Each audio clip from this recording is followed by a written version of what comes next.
गेल्या 5 वर्षामध्ये धुळे महानगरपालिकेच्या वतीने विकास कामांवरती कोट्यवधी रुपये त्या ठिकाणी कोट्यवधी रुपयांचा निधी त्या ठिकाणी आणला गेला।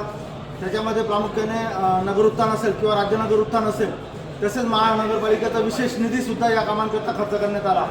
आज शिवसेना उद्धव बाळासाहेब ठाकरे पक्षाच्या वतीने आम्ही मान्य आयुक्तांना भेटून विनंती केलेली आहे की धुळे शहरामध्ये गेल्या 5 वर्षामध्ये अमृत योजना 1 जिच्यामध्ये देवपूरची ड्रेनेज लाईन झाली, अमृत योजना 2 जिच्यामध्ये उर्वरित शहराची ड्रेनेज लाईनचा समावेश त्या ठिकाणी होता, त्यानंतर अक्कलपाडा पाणी पुरवठा योजना असेल किंवा आत्ता सुरू असलेली वाढीव धुळे शहरासाठी पाणी पुरवठा योजना असेल, त्यानंतर दलित आणि दलितेतर निधी असेल किंवा राज्य शासनाकडून वेळोवेळी जो विशेष निधी त्या ठिकाणी प्राप्त झालेला आहे त्या निधीच्या संदर्भामध्ये जे विकास कामं या ठिकाणी झालेलं आहे त्याच्यामध्ये प्रामुख्याने पंतप्रधान आवास योजना असेल किंवा रमाई आवास योजना असेल या योजनांचा देखील त्यामध्ये समावेश करून या 5 वर्षामध्ये जे विकास कामं या धुळे शहरामध्ये झालेले आहेत त्या विकास कामांचं ऑडिट करण्यात यावं।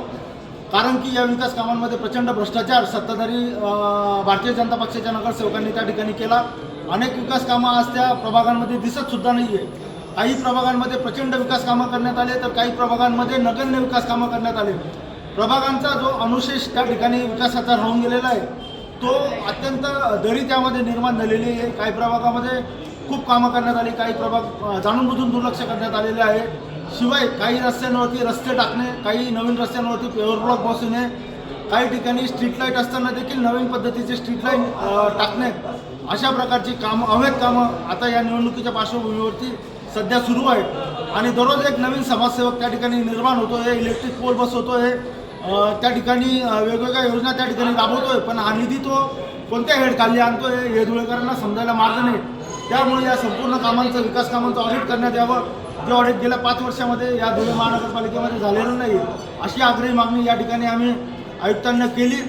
आयुक्तांनी त्याला दुजोरा देखील दिलेला आहे की येणाऱ्या काळामध्ये विकास कामं करत असताना त्याच्यामध्ये पारदर्शकता राबविण्यात येईल आणि प्रत्येक गोष्टीचं ऑडिट देखील करण्यात येईल असं आश्वासन त्यांनी आम्हाला या ठिकाणी दिलेलं आहे।